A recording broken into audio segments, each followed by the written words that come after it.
அன்பான சகோதர சகோதரிக்கு ஜீவ வழி குடும்பத்தினருக்கும் இயேசு கிறிஸ்து நாமத்தில் வாழ்த்துக்கள் தெரிவிக்கிறேன். உங்களோடு மறுபடியும் இந்த யூடியூப் சேனலில் பேசுவது ரொம்ப சந்தோஷம், மகிழ்ச்சி அடைகிறேன்.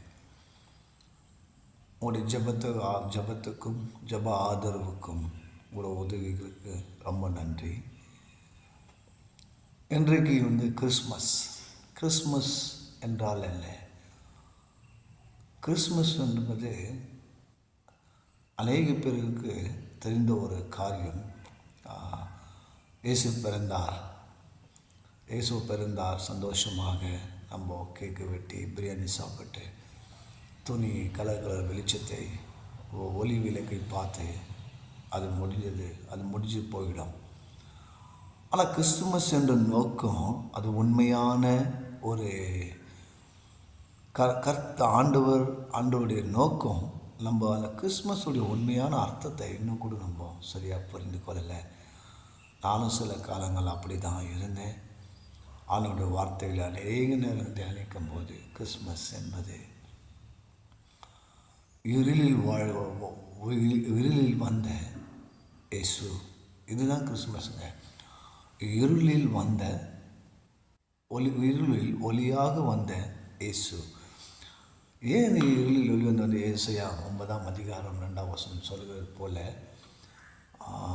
இருளில் நடக்கும் ஜனங்கள் ஒரு பெரிய வெளிச்சத்தை கண்டார்கள் என்று உங்களுக்கோசரம் இந்த ஏசாயா 9ஆம் அதிகாரம் 2ஆம் வசனம் உங்களுக்கோசரம் படிக்கிறேன். கர்த்தருடைய சாட்சி காரியங்கள் வேத வாக்கியங்களையுமாய் நமக்கு அறிவிக்கப்படுகிறது. இருளில் நடக்கிற ஜனங்கள் பெரிய வெளிச்சத்தை கண்டார்கள். மரண இருளில் தேசத்தில் குடியிருக்கிறவர்கள் மேல் வெளிச்சம் பிரகாசித்தது. மரண இருளில் குடியிருக்கிறவர்கள் பெரிய வெளிச்சத்தை கண்டார்கள். இயேசு வந்தது ஒரு மரண இருளில் அடைந்து கொண்டிருக்கிற ஜனங்களை மீட்டெடுக்க இந்த உலகத்துக்கு வந்த நாள் தான் கிறிஸ்மஸ். பெரிய இருளில் நடக்கும் ஜனங்கள் ஒரு பெரிய வெளிச்சத்தை கண்ட. வெளிச்சம் என்றால் என்ன? இயேசு கிறிஸ்து தான் அந்த உண்மையான வெளிச்சம். ஆமாம் சகோதரர்களே, இன்றைக்கு இருள் வாழும் மனிதர்கள் வாழ்க்கை ஒரு ஒளியாக வந்த இயேசுதான் இன்றைக்கு உங்கள் மத்தியில் இன்றைக்கி இயேசு கிறிஸ்துவாக இருக்கிறார்.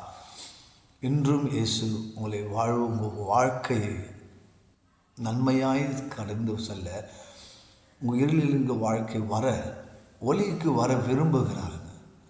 இதுதான் இயேசு கிறிஸ்து இந்த உலகத்துக்கு வந்த ஒரு நோக்கம். வானத்திலிருந்து உதிக்கும் வெளிச்சம். இது இயேசு ஒரு மனிதனால் உருவாக்கப்பட்டவர் அல்ல என் பிரியமானவர்களே. இது தேவனிலிருந்து வந்த வெளிச்சம். இருளில் உட்கார்ந்திருக்கிறவர்கள் நேர் வழியாய் நடத்த இயேசு கிறிஸ்து இந்த உலகத்துக்கு வந்தார். உங்கள் வாழ்க்கையில் எவ்வளோ இருட்டாக இருந்தாலும் கூட வானத்திலிருந்து வெளிச்சம் உங்களுக்காக தேடி வருகிறது. உங்கள் குடும்பம், உங்கள் வாழ்க்கையில் அன்பான சகோதரர்களே, இந்த வானத்தில் இருந்து வெளிச்சம் உங்களை தேடி வருகிற போது நீங்கள் உங்கள் இருள் வாழ்க்கை முழுவதுமாக அகற்றி உங்களுக்குள்ளே என்ன விதமான குற்ற உணர்ச்சிகள், அநேக விதமான இன்னும் அநேக விதமான குறைபாடுகள் இருந்தாலும், தாழ்வு மனப்பான்மை, குற்ற உணர்ச்சிகள் எது இருந்தாலும் கர்த்தர் மறுபடியும் உங்களை தேடி வருகிறார். இதுதான் இருளில் வாழ்கிற காரில் மரண இருள் என்றால் மரணத்துக்கு எதிராக போராட்டங்கள், காரியங்கள், குடும்ப சூழ்நிலைகள், பிரிவினைகள், குடும்பத்தின் சிதைத்த குடும்பங்கள், கணவன் மனைவியோட நல்ல உறவு முறை இல்லாத குடும்பங்கள், பிள்ளைகள் மத்தியில், உற்றார் உறவினர்கள் மத்தியில் கடன் பிரச்சனை இல்லை, நோய் பிடிகளில், அநேக விதமான காரியங்களில் மரண இருள் நம்மளை சூழ்ந்து கொண்டிருக்கிறது. ஆனால் ஆண்டவர் இன்னைக்கு சொல்கிறாரு, இன்னைக்கு நான் உங்களை தேடி வந்திருக்கிற ஒளி. உங்களை வாழ்க்கை எவ்வளோ இருட்டாக இருந்தாலும் சகோதரிகளே, வானத்திலிருந்து வெளிச்சம் உங்களை தேடி இன்று வந்து கொண்டிருக்கிறது. இயேசு கிறிஸ்துவை நீ உண்மையாக தெய்வமாக அர்ப்பணித்து நீங்கள் விசுவாசித்த தேவனை நம்பி உங்கள் வாழ்க்கை அந்த வெளிச்சத்தை பார்க்க முடியும்.